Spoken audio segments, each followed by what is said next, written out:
Di pinggiran Jakarta, di gang sempit dekat Kali Ciliwung yang berbau lumpur, Ardi, seorang anak yatim piatu berusia 6 tahun, hidup bersama Nenek Sumi, satu-satunya keluarga yang ia miliki. Gubuk mereka terbuat dari triplek bekas dan atap seng yang bocor saat hujan deras mengguyur kota.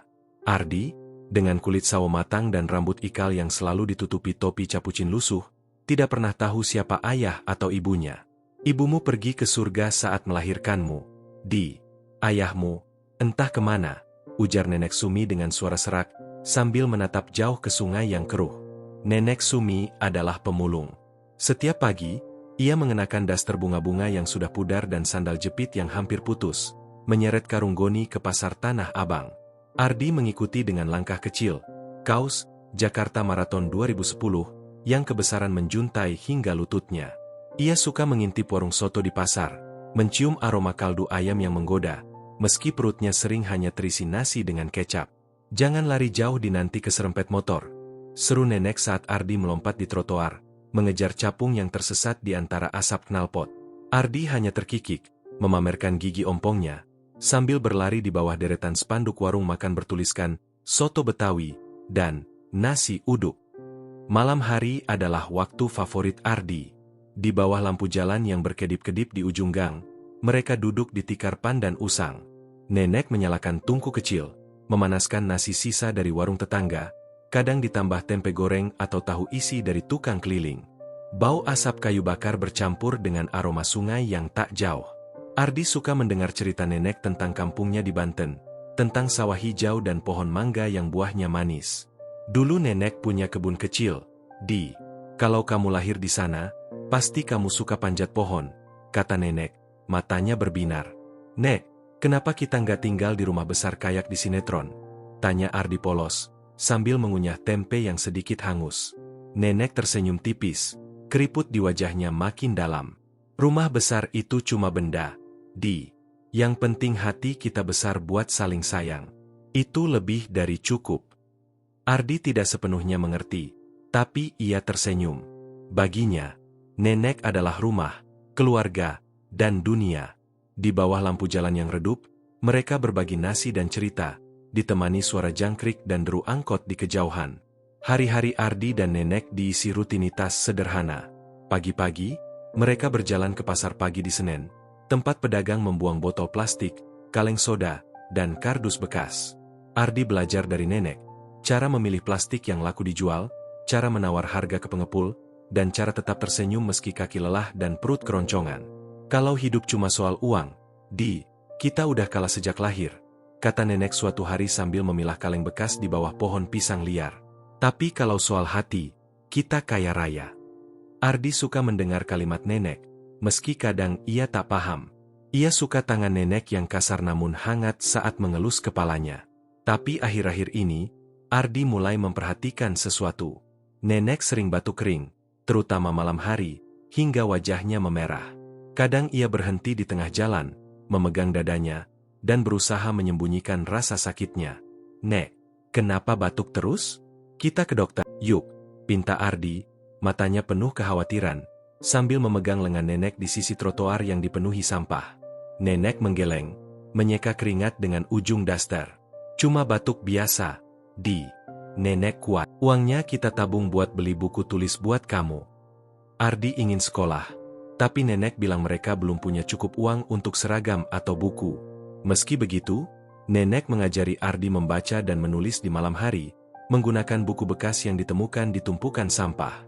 Ardi belajar cepat, menulis huruf-huruf di kertas koran bekas dengan pensil tumpul. Nenek selalu bangga, meski matanya sering berkaca-kaca. Ardi punya harta karun, kelereng-kelereng yang ia temukan di got atau pasar. Ia menyimpannya dalam kaleng bekas susu, menghitungnya setiap malam sambil bermimpi jadi kaya. Kalau aku kaya, Nek, aku beliin rumah besar di pinggir sawah, katanya dengan mata berbinar, sambil menunjuk langit malam penuh bintang di atas gang. Nenek tertawa pelan. Yang penting kamu jadi orang baik, Itu harta yang gak pernah hilang. Saat ulang tahun Ardi yang ke-6, nenek memberinya hadiah istimewa, sebuah buku cerita bekas tentang petualangan anak di hutan. Sampulnya robek, beberapa halaman hilang, tapi Ardi sangat bahagia. Ia membaca buku itu setiap malam di bawah lampu jalan, membayangkan dirinya sebagai pahlawan yang tak pernah takut. Tapi kebahagiaan itu mulai terusik. Batuk nenek semakin parah. Ia sering kelelahan, karungnya kini hanya terisi setengah. Ardi mulai membantu memilah sampah, meski tangannya kecil sering terluka oleh pecahan kaca atau kaleng tajam. "Nek, istirahat aja. Biar Ardi yang kerja," katanya, berusaha terdengar dewasa sambil mengangkut sebotol plastik ke karung. Nenek memandangnya dengan mata penuh kasih, tapi juga sedih. "Kamu masih kecil, Di. Biar nenek yang urus ini semua. Kamu cuma perlu bahagia." Ardi tak bisa bahagia sepenuhnya. Setiap kali nenek batuk hingga tersengal, jantungannya berdegup kencang. Ia takut kehilangan satu-satunya orang yang mencintainya. Suatu malam, saat hujan deras mengguyur Jakarta, nenek tak bisa bangun dari tikar. Wajahnya pucat, napasnya tersengal. Ardi panik, berlari ke tetangga, Pak Jono, penjual bakpao yang tinggal di gubuk sebelah. "Bapak, tolong, nenek nggak bisa napas," teriak Ardi di tengah hujan, basah kuyup. Pak Jono membawa nenek ke klinik terdekat dengan gerobak bakpaonya. Ardi berlari di samping, kaosnya menempel di tubuh karena basah. Di klinik, dokter menggeleng. "Ini pneumonia. Sudah parah. Harus dirawat. Tapi, kalian punya biaya." Ardi merogoh saku, mengeluarkan kaleng kelerengnya. "Ini harta aku, Dok. Jual aja. Yang penting nenek sembuh." Dokter tersenyum pahit. Tahu kelereng itu tak bernilai. Malam itu, nenek dirawat dengan bantuan sedikit uang dari Pak Jono. Tapi Ardi melihat sorot mata nenek yang penuh kelelahan, seolah tahu waktu mereka bersama hampir habis.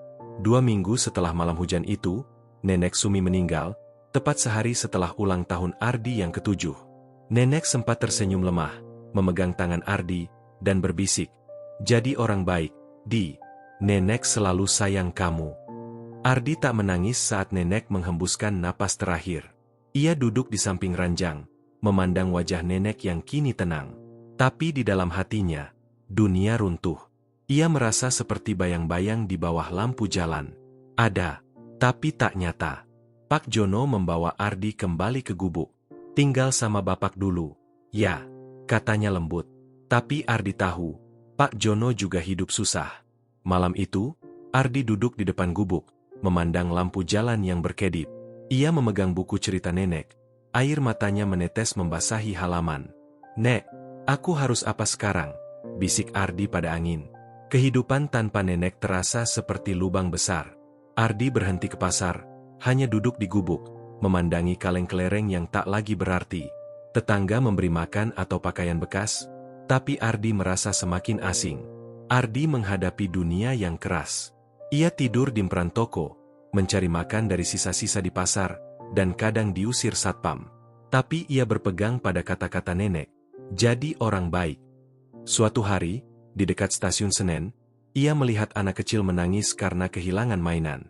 Ardi memberi satu kelereng dari kalengnya. "Jangan nangis, ya," katanya lembut. Ibunya memberi Ardi sebungkus nasi. Ardi makan dengan lahap, tapi hatinya tetap kosong. Ia rindu nenek, rindu cerita malam, rindu tangan kasar yang mengelus kepalanya. Setahun berlalu, Ardi kini 8 tahun. Ia bertahan di jalanan, bertemu anak-anak lain yang mengajarinya bernyanyi di lampu merah atau membantu pedagang kecil. Tapi ia selalu ingat nasihat nenek untuk tidak mencuri, meski godaan besar. Suatu hari, saat membaca buku nenek di bawah pohon asam, seorang wanita tua mendekatinya. Bu Sari, guru sukarela yang membantu anak jalanan, melihat buku di tangan Ardi. "Kamu suka membaca?" tanyanya. Ardi mengangguk malu-malu. "Kalau mau, ikut aku ke tempat belajar. Kami punya buku dan teman-teman untukmu," kata Bu Sari, matanya hangat seperti nenek. Ardi ragu, tapi akhirnya mengangguk. Di tempat belajar Bu Sari, ia menemukan dunia baru. Ia belajar membaca lebih baik, menulis cerita, dan bermimpi lagi. Ia menulis tentang nenek, lampu jalan, dan kelereng-kelerengnya, seolah mengembalikan kehangatan nenek ke hidupnya. Ardi kini 9 tahun. Ia tinggal di tempat penampungan Bu Sari, tapi kadang kembali ke gubuk lamanya untuk mengenang nenek. Di bawah lampu jalan yang sama, ia duduk, memandang bayang-bayangnya, dan berbisik, "Nek, aku masih berusaha jadi orang baik." Hidup Ardi masih penuh perjuangan, tapi ia menemukan cahaya di ujung jalan. Buku nenek tetap menjadi harta terbesarnya, dan setiap halaman mengingatkannya pada cinta yang tak pernah pudar.